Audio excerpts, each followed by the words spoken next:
Permettre la confection des listes des orateurs. La séance est suspendue.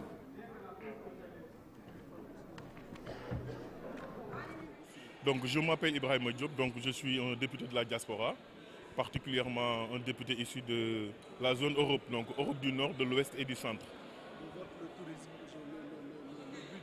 du tourisme, quelles sont les difficultés peut-être que vous... Alors les difficultés sont nombreuses, hein. Donc, mais vu que le ministère du Tourisme est un ministère transversal, nous avons profité effectivement du passage du ministre pour lui faire part de nos préoccupations. Donc la première préoccupation d'abord est liée au transport.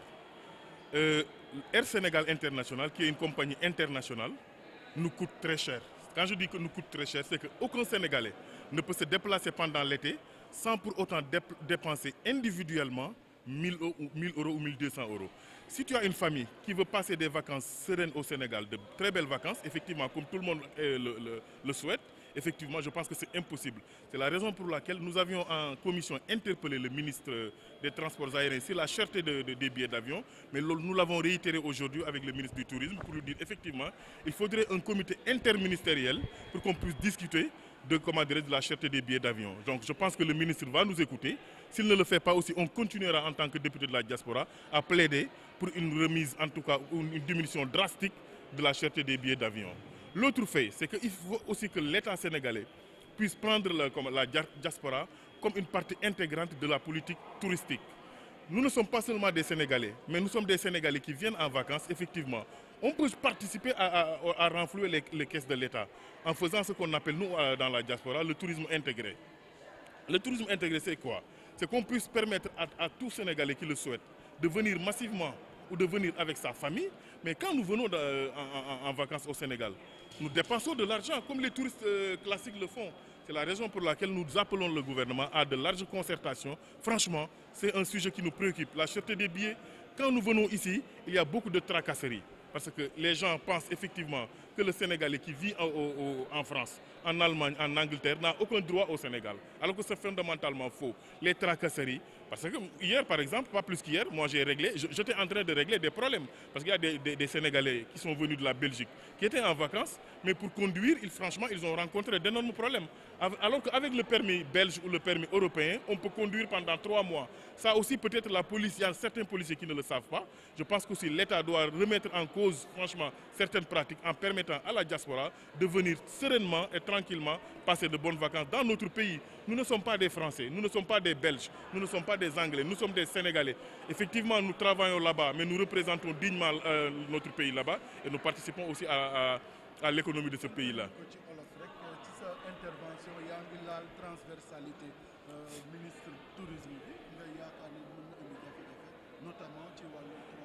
waaw ministre bi mu ñëwee tey parce que tourisme bu ñu koy wax mooy ku jóge ci dëkk ñëw ci dëkk te boo ñëwee ci dëkk nga war a mën a am loo fa def mais def googu dañ ko war a sentir ci économie te sénégalais bi nga xam ne dafa nekk Europe du Nord de l'Ouest et du Centre maanaam France Allemagne Angleterre Belgique moom bu ñëwee fii bëgg na di ñëw par vacances mais ñun li ñu constaté mooy billet bi cher na cheraay boo xam ne même bu ñu bëggee ñëw ak suñu njaboot loolu duñu ko mën moo tax tey bi ministre bi ñëwee ñu ne ko billet d'avion bi même bu dul ministère am moo koy gérer mais comme ministère am moom dafa transversal ñu ne ñu def les états généraux du tourisme pour la diaspora ñu ne ko billet bi cher na il faut que ñu mettre benn comité interministériel entre moom ak ministre des transports mais ministre de la culture aussi parce que am na loo xam ne bëgg nañ bu ñu ñëwee fii en matière de loisirs parce que suñu doom yi France la ñuy dund Allemagne la ñuy dund Angleterre la ñuy dund am na ay pratiques yoo xam ne wala ay loisirs yoo xam ne ñoo ngi ko fa am mais bu ñu bëggee aussi ñëw fii yomb d'abord nañu wàññi billet d'avion yi mais bu ñu ñëwee fii nañ leen defal ay camps de vacances yoo xam ne bu ñu ñëwee la ñu am fële comme loisir daañu ko mën a am fii wax nañ ko ministre bi nag mais li ñu xool mooy moom xuloo la fi gënoon a nekk tey que répondre suñu question mais en tant que député de la diaspora dinañ continuer di wax jàmbatu diaspora bi mooy daal cherté billet yi ak bu ñu ñëwee fii tracasseries yi nga xam ni moom la ñuy commencer di am au niveau de l'aéroport au niveau de la circulation avec la police nationale di ñaan yàlla aussi franchement débat bi ni ñu ko commencé fii mu doon débat boo xam ne bu njariñu Sénégal lay doon waaye surtout njariñu diaspora bi Ibrahima Diop donc de l'ENOC Europe du Nord de l'Ouest et du Centre merci beaucoup. Bon, je voudrais remercier l'ensemble des honorables députés.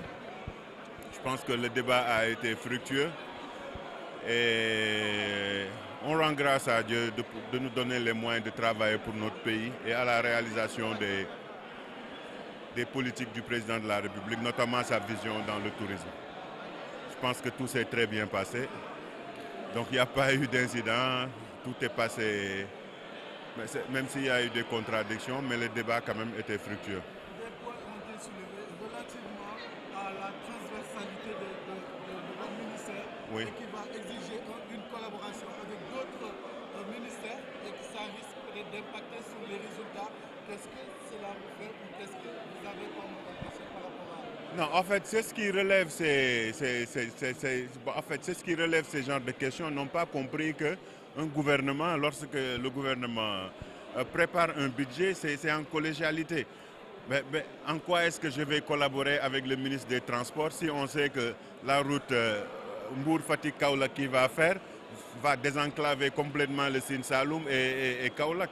Mais donc, je pense que c'est une vision globale, une stratégie globale qui impacte tous les secteurs. Maintenant, le tourisme va en profiter. Le tourisme va profiter de ce que le ministère de l'Urbanisme va faire à travers la salubrité, à ce que le ministre de l'Intérieur va faire en collaboration avec nos services du tourisme pour la sécurité, le ministre des Transports, la même chose, le ministre de la Culture, le ministre des Sports. Donc moi je pense que c'est une stratégie globale qui est appréciée, mais secteur par secteur. Donc il ne peut pas y avoir d'incohérence dans ce que nous faisons. Il n'est pas dit que c'est seulement 8 milliards qui ont été réservés au tourisme. Le tourisme va bénéficier des routes, le tourisme va bénéficier de la sécurité. Mais ça, ce sont des projets dont le budget est tenu en compte dans d'autres ministères. C'est ce qui explique cette incompréhension que j'ai quand j'entends des gens me dire que non, c'est petit, mais c'est une stratégie globale. L'ensemble du budget consiste à mettre une stratégie nationale pour développer tous les secteurs.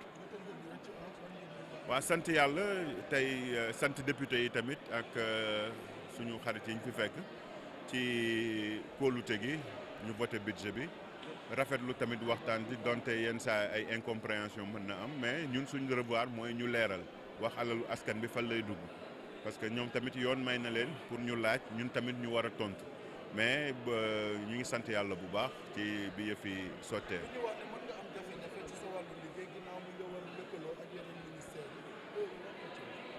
waaw man ni loolu ñi koy wax mooy ñi xamul parce que gouvernement benn premier ministre la am benn nit moo ko tab mooy président de la république gis-gisam ci réew mi la xam nga tey li ministre des transports Mansour Faye di liggéey mooy ci mandat ci misaal dama naan tali bi muy defar Mbour Fatick Kaolack boo ko jëlee mais tali boobu tourisme mën nañ jàpp ni que tourisme la koy defal parce que dina ubbi île du Sine ak île Saloum nga xam ni diggante aéroport bi ak île yooyu léegi maintenant c'est réglé donc loolu mën nañu wax ni que projet touristique mais c'est logé donc ay gis-gisu benn nit la boo xam ni pàcc yëpp la jël pour boole ko ànd pour mu jëm ci kanam mais buñ jàpp ni que 8 milliards rek lañ jagleel tourisme parce que li ministre de l'Intérieur di def en termes de sécurité day impacté li Abdoulaye Seydou Sow di def en tant que ministre de l'Urbanisme day impacté li ñuy def li collectivité locale di def day impacté li ministre de la culture di def day impacté li ñuy def donc loolu lépp day liggéey buy duggalante la mais boo xam ni jeexital bi njëriñu askanu Sénégal la c'est bon. ne du voté budget bi ndax sunu position politique may ñu tey ñu voté budget bi ndax bañ koy xalaat ak di ko tënk cadre budgétaire bi ñun nekk